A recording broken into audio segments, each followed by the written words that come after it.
It's Thanksgiving 2025, and this is the time that people play into traditions. And traditions are tons of fun. And traditions are big in marketing. Oscar night, Super Bowl ads, the McRib, seasonal things like, there are people that are, we use traditions as a excuse to do bigger and bolder marketing. Yeah. Deep fried turkeys from Jonathan's Rub. Yum. Yum. That's really What good. what about A-Bears? Oh, A-Bear. Oh, God. A-Bears is so good. Have you ever had I have a not turducken? done them I've for a long time. No. Have you heard of a turducken? I've heard of that. Yeah. They're really good. They're really quite tasty. So, James, were you at you and I were at Indoor Media when we both did, or sorry, not Click and Crate when we did A-Bear's website? Yes. Yeah. Wow. Yeah. So they were doing online. They were so turduckens, right? For those, surely everybody knows what a turducken is. It's a turkey, duck, and chicken all stuffed inside each other. I think it's duck on the inside, then chicken, then turkey. Mm-hmm. So A-Bears spelled Herbert's. Yeah. I always threw me. I'm like, what? Well, it's a Cajun thing. Yeah. Yeah. So it's A-Bear's Specialty Meats.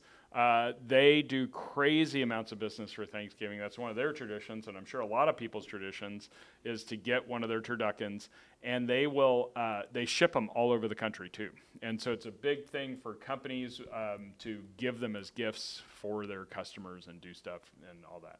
Yeah, and I was blown away how much people would be willing to spend to ship it. Because the thing itself was not cheap, and then it would cost like $60 to $80 just to ship it because they'd stuff it with like styrofoam and dry ice because they wanted, it's a perishable, meat. So, well, I'm curious about y'all, like your personal Thanksgiving and also just general holiday traditions. I know our tradition growing up was always to go to my grandma's house in Dallas, and we shout out to Dallas, it's a great city, and we would always have turkey, ham, and lasagna for some reason. What? Oh, lasagna's Yeah, good. that was just every year. That would be that. We're not an Italian family, but that was just we'd always have that, and then twice baked potatoes. And that was the only time of year that we would make that stuff.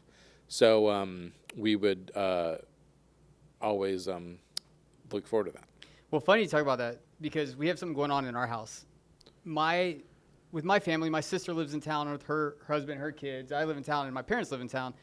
And for years, we've always gone to my parents' house. But my parents are getting older, and they don't really want to do all the cooking and stuff anymore. So we've decided to, every year someone else is going to do it. So this year we're doing it. Oh, my little boy's growing up. I know. Oh. But the funniest thing is my kids, my two boys, 14 and 16, are pissed. They're like, no, we go to Mama and Papa. Like. So that is such a funny thing. My wife and I, we talked about this as our daughter was growing up, and I think I've carried this over into my work life. I don't really have a lot of traditions. Me neither. I didn't really. And one of the things we specifically talked about, all those families that, especially with their kids, from age 4 to 16, always went to this one place, or they took that trip, or whatever it was. And those kids are heartbroken when you stop that tradition. It just made me think about like how powerful it can be. Yeah. Really, I mean, like my kids are teenagers, boys. They don't seem like they care about many things, and all of a sudden they're like, throwing a fit. So I was like, wow, like some people really look forward to something, even if they're not vocal about it. What's the business version of that? What is that? So what's a tradition? Do you guys have a place that had a tradition and stopped it? Ooh, I mean, is this the episode where we talk about endless shrimp? That wasn't an ending of tradition. That was a bankruptcy of tradition. Yeah. Wow. Yeah, that was one definitely that I was like, every year I'm like, well, of course we're going to go to endless shrimp, and then they stopped doing it. I'm just thinking, what other businesses have traditions around this time? Well, our family loved those white chocolate covered Oreos. Yeah. And the white chocolate fudge. And it is very interesting because they're seasonal. And in our current economic landscape, Oreo has gone, frankly, insane in that they have every different flavor you can think of. There's tiramisu Oreos. There's peanut butter pie Oreos. There's Red velvet cake. Red velvet cake. There's Golden Oreos. I was actually just sitting it. I'm like, I really like golden Fried golden shrimp, Oreos. I'd like boiled shrimp. shrimp Oreos. Yeah, shrimp etouffee, shrimp. they've got this huge selection of experimental flavors in Oreos, and I'm not complaining, guys. Just look at me. I'm a fan of this strategy, but the white chocolate fudge covered ones are still seasonal. They still only come out. So, I mean, from a market share perspective, I guess it makes the most sense to keep that as a, we run it into a certain production rather than, even though they've expanded completely, those ones are still only for a couple months. Yeah. What about traditions at businesses, like places you've worked or whatever, and like that they did not necessarily for their customer, but was kind of a business a tradition at some place that you worked? Like there's a lot of places I worked had and indoor media is being no exception by far. The traditional Christmas party, and having one of those that is a struggle though and it's been a struggle here. It's like, what do we do, right? And every year we've got somebody that's at the office that does, I would say, 89.6% of the planning herself. Amazing. And every year it's just so much work, and I'm like, oh my gosh. I if this saw were the up to me, most. we would not be doing it. I saw the most heartbreaking thing the other day because I was at I was a guest at a company party, and I've worked in entertainment for a while. In that I've worked in I've been a music entertainer, I've been a comedic entertainer, I do events and stuff, and I have a pretty good read on what entertainment fits a different group, and this group. Just so we can flesh that out a little bit, Yeah. you can see something and say, that's entertainment. I do, and I do it often. Yeah. Every day I say Okay, that that's was a reference to a entertainment. movie, but that's okay. Go No, ahead. yeah, that's I was that's fine. singing the chorus. But it's something where I was at this party, and there was a magician, and no one could hear him, and he was not well lit, and He's not well lit. And it at was- a birthday party. I like that. it was a holiday party. Oh, holiday party. Even And still, yeah. nobody was paying attention. Yeah. And I've also been, in musical groups trying to entertain people, and people often pick the wrong entertainment for the wrong type of party. Yeah. Like they'll pick something that everyone needs to pay attention to, and I don't know, holidays parties are difficult because what'll happen is that those decisions are made in a little bubble, and they go, well, maybe we get this contortionist.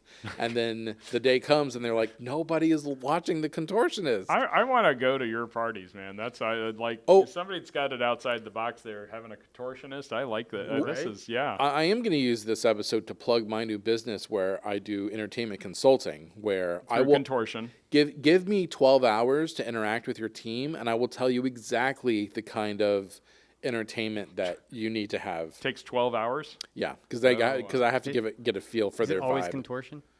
It's on the list. It's on the list. But That was really good. Yeah. and to clarify, it's not me doing the contorting. That's But That's anyway, but you know what? If your tradition is having a contortionist, if your tradition is having a magician, why not?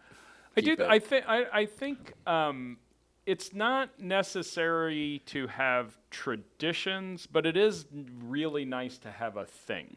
And I think this is for all business, local businesses, because they're small. They have kind of a community between them and their customers and their staffs. I think you need a thing that comes up every night, whether it's a quote tradition or not. It doesn't have to be every year at the same time or related to a holiday or something like that. But I worked at one place, and all the employees, we had free sodas, and you could tell the office admin whatever you wanted, and they put it in the fridge.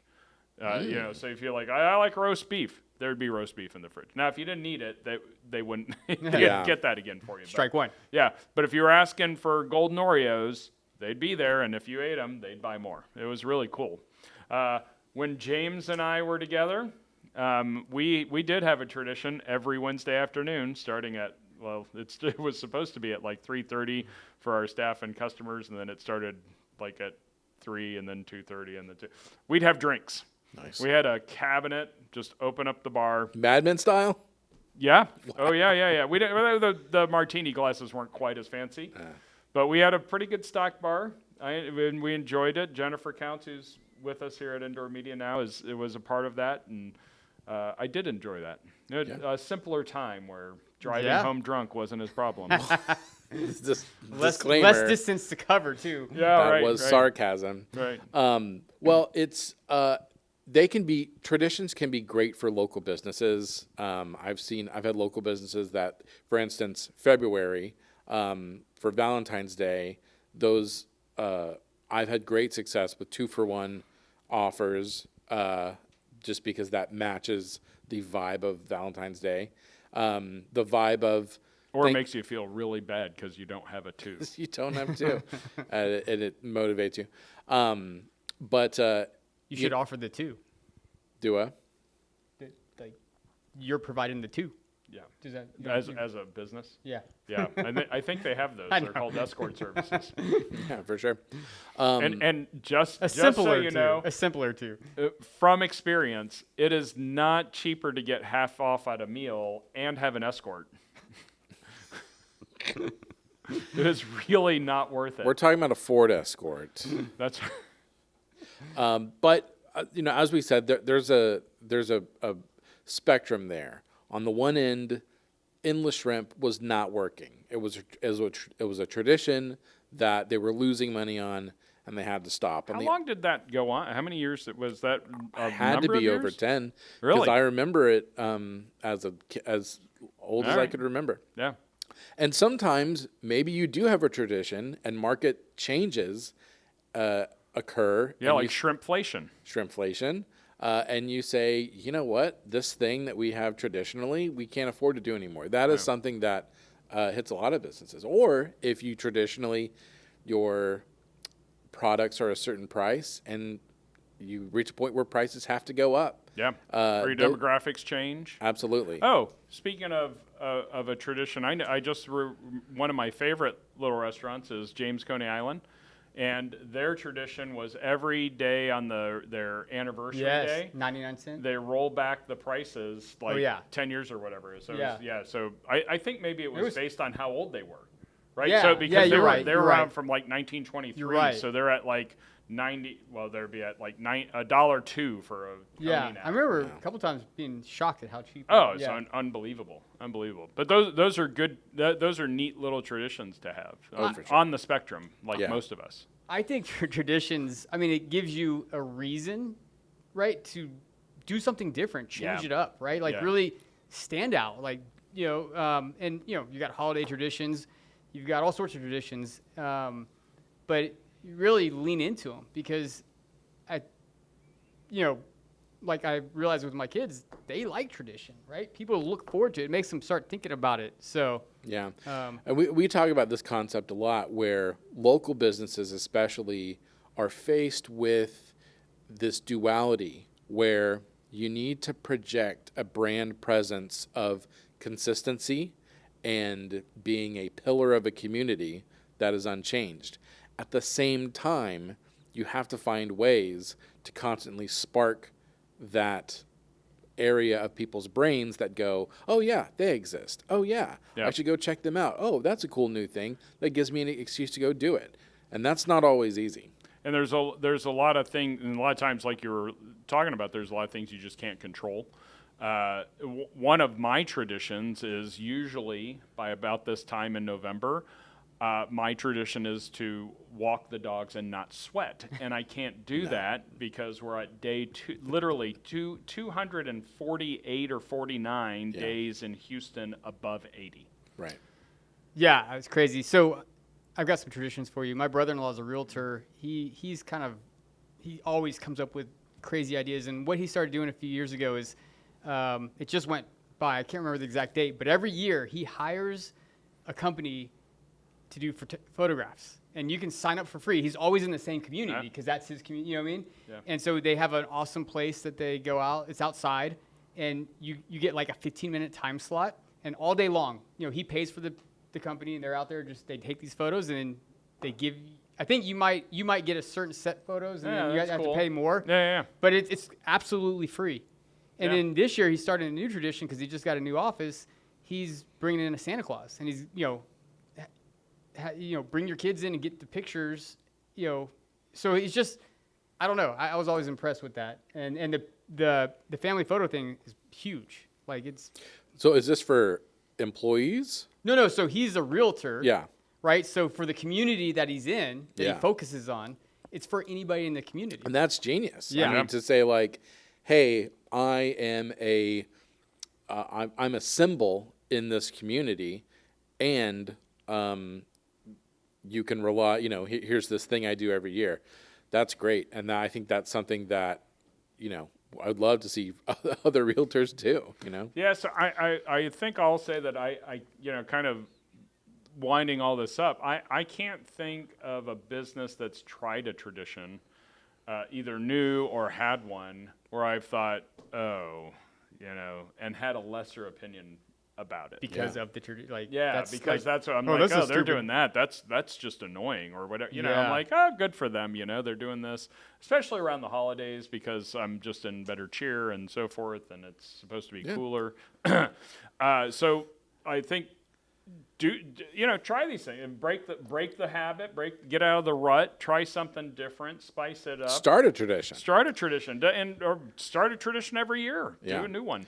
They show longevity, means that we've been around. They also show that you're putting effort into your brand. Yeah. That your business is worth thinking about every year. And branding, we can kind of associate it with putting on a facade, but it's not. Branding is just saying that when I'm putting my professional face out there, I want to lead with value, and traditions are a great way of doing that. Yeah. That's pretty good. Did y'all hear something? I think is that Ashley? Is Nope. he giving out? There you Yeah, go. mine sounded like a chicken getting strangled or something. That's because the voice of reason was there.